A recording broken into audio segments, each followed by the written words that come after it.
तो गाइस कैसे हैं आप सब लोग। रेड के एपिसोड 12 के साथ हाजिर हो। तो लास्ट एपिसोड के एंड पे हमने देखा था तो मिस्टी और उसके साथ वो गनमैन दोनों ही जो होते हैं उसी रूम की तरफ जा रहे होते हैं जिस रूम के अंदर से हमारा रेड जो था वो होश में आया था और हॉस्पिटल के रूम से आगे बढ़ा था। तो वो लोग जैसे वहां पर कॉरिडोर में पहुंचते हैं तो कहते हैं जहां पर तो पूरी तरह से तबाही मची हुई है, लगता है कि मास्टर जॉर्ड ने सब कुछ किया होगा। और इसी के साथ ही वो लोग उस दरवाजे से अंदर आते हैं। जैसे वो लोग वहां पर अंदर आते हैं और अंदर आने के बाद चेक करते हैं तो वहां पर एक बहुत ही बड़ा टनल बना हुआ होता है जो कि किसी के ब्लड अटैक की वजह से होता है। और साथ उन्हें वहां पर जॉर्ड की डेड बॉडी दिखाई देती है, उसका सर वहां पर उसकी बॉडी के साथ नहीं होता। ये देखने के बाद वो कहता है कि यहाँ पर क्या हो रहा है, मुझे लगता है कि जो बिल्कुल भी फनी नहीं है। और इसी के साथ ही मिस्टी आगे बढ़ती है और वहां पर ब्लड को चेक करती है। वो उस ब्लड को चेक करने के बाद कहती है कि ये ब्लड मास्टर जॉर्ड का बिल्कुल भी नहीं है, ये बहुत ज्यादा अलग है, मैंने ऐसा ब्लड पहले कभी भी टेस्ट नहीं किया, ये ब्लड तो बहुत ज्यादा अजीब है। तो उसका मास्टर से कहता है कि तुम्हारे कहने का मतलब यह है कि ये जो कुछ भी यहाँ पर तुम दिखाई दे रहा है ये सब कुछ किसी ब्लड वेपन की वजह से हुआ है। क्या तुम्हें लगता है कि किसी ब्लड वेपन ने यहाँ पर मास्टर जॉर्ड को मारा होगा? मिस्टी से कहते हैं कि हाँ मास्टर जॉर्ड पर एक बात तो बिल्कुल क्लियर है कि मास्टर जॉर्ड की मौत यहाँ पर सिर्फ और सिर्फ ब्लड क्रिस्टल की वजह से हुई है। किसी ने ब्लड वेपन को यूज किया है तभी यहाँ पर मास्टर जॉर्ड मरे हैं, क्योंकि मास्टर जॉर्ड जो थे एक बहुत ही पावरफुल वैम्पायर थे और जहाँ पर इतनी आसानी के साथ इनको मारा नहीं जा सकता था।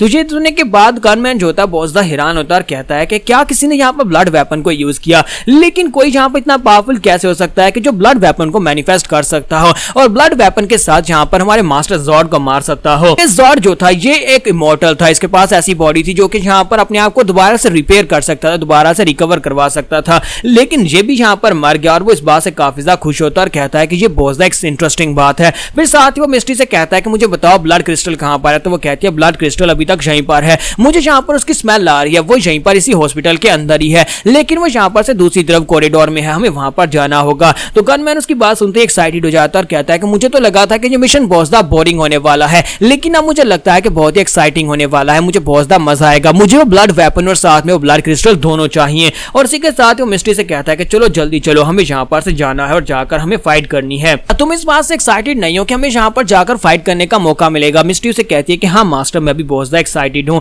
और इसी के साथ ही वो कहता है चलो फिर हंटिंग स्टार्ट करते हैं और दोनों वहां पर से आगे बढ़ते हैं। जबकि दूसरी तरफ का सीन दिखाते हैं जहां पर हमारा जैगून जो होता है, सॉरी जैगून नहीं है, हमारा रेड जो होता है वहां पर उस सुई को अपने साथ लेकर आगे की तरफ बढ़ रहा होता है। नर्स सुई की हालत काफी ज्यादा खराब होती है, वो उसे अपने साथ लेकर जा रहा था और उसे कहता है कि तुम्हें परेशान होने की जरूरत नहीं है, हम लोग जल्दी किसी सेफ प्लेस के ऊपर पहुंच जाएंगे। और वो दोनों वहीं पर उसी कॉरिडोर में पहुंच जाते हैं जहां पर सामने का दरवाजा जो होता है वो सेंट्रल हॉल में निकलता है। तो उसे कहता है सेंट्रल हॉल में तो पहले मैं जाकर देख चुका हूं, वहां पर तो पूरी की पूरी एक बिल्डिंग गिरी थी जिसकी वजह से आगे से रास्ता ब्लॉक है, हम बाहर नहीं जा सकते। और पीछे मुड़कर देखता है तो वहां पर सभी ज़ॉम्बी मॉन्स्टर्स जो होते हैं वहां पर पहुंच चुके होते हैं। वो सभी गूल्स पीछे से भागते हुए उनके ऊपर अटैक करने के लिए आगे बढ़ते हैं। तो हमारा रेड कहता है हमें जल्दी से जल्दी अंदर जाना होगा, जाकर अंदर से दरवाजे को बंद करना होगा। मॉन्स्टर्स बड़ी तेजी के साथ उनके करीब पहुंच जाते हैं और वो दोनों अंदर जाने के बाद दरवाजे को बड़ी तेजी के साथ बंद करने की कोशिश करते हैं, लेकिन दरवाजा जो होता है वो जैम हो जाता है और वो बंद नहीं हो रहा था। तो वो लोग कहते हैं कि अब यहाँ पर हम लोग क्या करेंगे, दरवाजा बंद नहीं हो रहा। जबकि दूसरी तरफ से वहां पर रिबिका भी होती है, रिबिका उसे कह रही होती है कि नर्स सुई तुम यहाँ पर मेरे साथ ये सब कुछ क्यों कर रही हो, प्लीज यहाँ पर मेरे लिए दरवाजा खोलो ना, मुझे तुम्हारा ब्लड पीना है, प्लीज मुझे ब्लड दे दो, मुझे ब्लड दे दो। और सभी गूल्स होते हैं उन्हें सिर्फ और सिर्फ ब्लड ही चाहिए होता है, इसी वजह से वो चिल्ला चिल्ला कर उसे कह रहे होते हैं कि हमें ब्लड चाहिए, हमें ब्लड चाहिए। और नर्स सुई जो होती है वहां पर हमारे रेड से कहते हैं कि तुम्हें यहाँ पर से आगे बढ़ना होगा, तुम्हें जाना होगा। तुम्हारा रेड उसे कहता है कहीं तुम्हारा दिमाग तो नहीं खराब हो गया, तुम यहाँ पर क्या कह रही हो, हमें बस इसे थोड़ी देर रोक कर रखना होगा, सभी मॉन्स्टर यहाँ पर चले जाएंगे, मैं कोई ना कोई रास्ता ढूंढ निकालूंगा। तो वो उसे कहती है कि नहीं, मैं अपनी बेटी को बहुत ज्यादा मिस कर रही हूँ, लेकिन मुझे लगता है कि मेरी बेटी मर चुकी होगी, क्योंकि मेरी बेटी उस वक्त मेटेओराइट देखने के लिए वहां पर गई थी जहां पर बहुत सारे और लोग थे, अगर वो सभी लोग मर गए तो फिर मेरी बेटी कैसे जिंदा हो सकती है। तो हमारा डैड उसे कहता है कि तुम क्या बकवास किए जा रही हो। तो वो कहती है कि मैं इस बात को मान चुकी हूँ कि मेरी बेटी मर चुकी है, मैं हमेशा जहां पर काम में बिजी रहती थी, इसी वजह से मैं कभी अपनी बेटी को टाइम नहीं दे पाई, लेकिन अब यहाँ पर इस बात से क्या फर्क पड़ता है, मेरी बेटी मर चुकी है और मैं यहाँ पर मरने वाली हूँ। काश मैं अपनी बेटी को मरने से पहले ये बात बता पाती कि मैं उसे कितना ज्यादा प्यार करती हूँ और उससे बहुत ज्यादा प्यार करती हूँ, please Meena, please Meena, please Meena मुझे माफ कर देना। कि हमारा जैगून चिल्लाकर उसे कहता है कि अपनी बकवास बंद करो, वो तुम्हारी बेटी मीना अभी तक जिंदा होगी, तुम यहाँ पर मेरी तरफ देखो,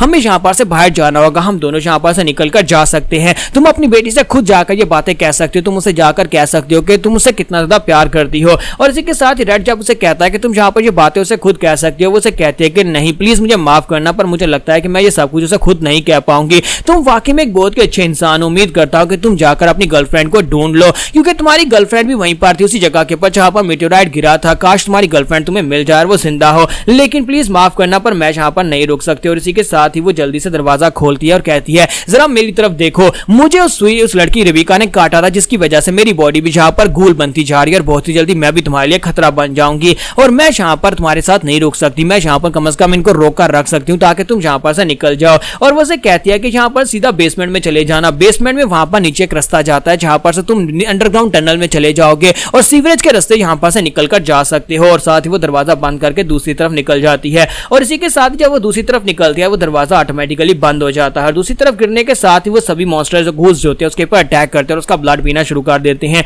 तो वो कहती है कि मेरी बेटी ने एक बार मुझसे कहा था कि मेरे लिए केक लेकर आना, लेकिन मुझे लगता है कि मैं अब यहाँ पर कभी भी इसके लिए केक लेकर नहीं आ पाऊंगी। और साथ इसके मोबाइल के ऊपर उसकी बेटी मीना की फोटो भी होती है और आपको पता है कि मीना पहले मर चुकी है क्योंकि मास्टर ने उसे मार डाला था। जब वो सभी गूल्स जो होते हैं वहां पर उसकी बॉडी के अंदर से उसका ब्लड और उसका मांस खा रहे होते हैं। इसी के साथ में रेड जो होता है वो शीशे से उनकी तरफ देख रहा होता है और यहीं पर दिखाता है कि रेबिका उसकी तरफ देख लेती है और वो जल्दी से उसकी तरफ आगे बढ़ती है और शीशे के ऊपर अटैक करना शुरू कर देती है। तुम्हारा रेड कहता है कि मुझे यहाँ पर से भागना होगा, ये सभी लोग तो दरवाजा तोड़कर इस तरफ भी आ जाएंगे। और इसी के साथ तुम्हारा रेड जो होता है वहां पर से पीछे की तरफ हटता है क्योंकि वो लोग दरवाजा तोड़ना शुरू कर देते हैं। तुम्हारा रेड कहता है कि अब मैं यहाँ पर क्या करूं, मुझे यहाँ पर से आगे बढ़ना होगा। और इसी के साथ ही वो भागता हुआ आगे बढ़ता है ताकि वहां पर से जाकर बेसमेंट में जा सके। तो जैसे वो भागता हुआ आगे बढ़ता है उसे पता होता है कि वहां पर एक पिलर है जो जिसके अंदर क्रैक्स पड़े हुए थे, वो पिलर वहां पर गिरने वाला है। अगर वो जाकर उस पिलर को गिरा देगा तो सभी कारें जो है वो सभी मलबा जो है वो मॉन्स्टर्स के ऊपर गिर जाएगा और रास्ता ब्लॉक हो जाएगा और वो दूसरी तरफ निकल जाएगा। तो हमारा जो हीरो होता है रेड भागता हुआ आगे बढ़ता है, वहीं पर उसे गाड़ी दिखाई देती है जिसकी खिड़की टूटी हुई होती है। तो वो जाकर उसकी विंडो को उतारता है और उसे सामने की तरफ करते हुए शील्ड की तरह यूज करता है।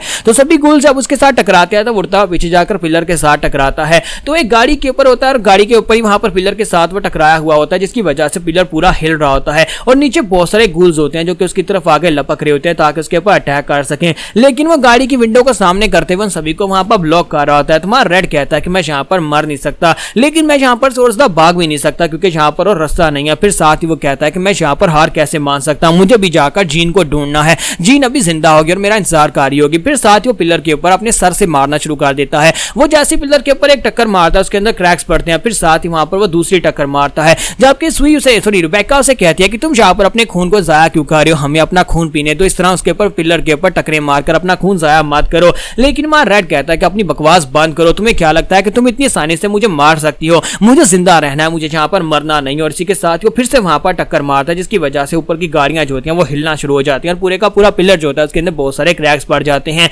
तुम्हारा जैगुन इसी के साथ चलाकर कहता है कि मैं यहाँ पर नहीं मर सकता, मुझे जीन के पास जाना है, मुझे जीन के पास जाना है। जैसे वो ये बात करता है उसके माथे के ऊपर वहां पर ब्लड क्रिस्टल एक्टिवेट होता है। जैसे वो ब्लड क्रिस्टल एक्टिवेट होता है तो उसके माथे के अंदर काफी ज्यादा पावर आ जाती है और अब जब वो अपना सर जैसे वहां पिलर के साथ टकराता है पिलर टुकड़े टुकड़े हो जाता है और पिलर के टूटने के साथ ही वहां पर वो सारी की सारी गाड़ियां जो होती हैं ऊपर से नीचे की तरफ गिरना स्टार्ट करती हैं और ऊपर से सारा मलबा भी जैसे वहां पर उसके ऊपर गिरता है तो वो सारे के सारा बेसमेंट जो होता है वो फर्श टूट जाता है। फर्श के टूटने के साथ ही नीचे क्योंकि अंडरग्राउंड टनल थी तो हमारा रेड भी वहीं पर से ऊपर से नीचे की तरफ गिर जाता है। यहाँ पर नीचे बेसमेंट में गिरने के बाद अब इसके साथ आगे क्या होगा, क्या ये नीचे गिरकर बच पाएगा, ये हम लोग नेक्स्ट एपिसोड में देख पाएंगे।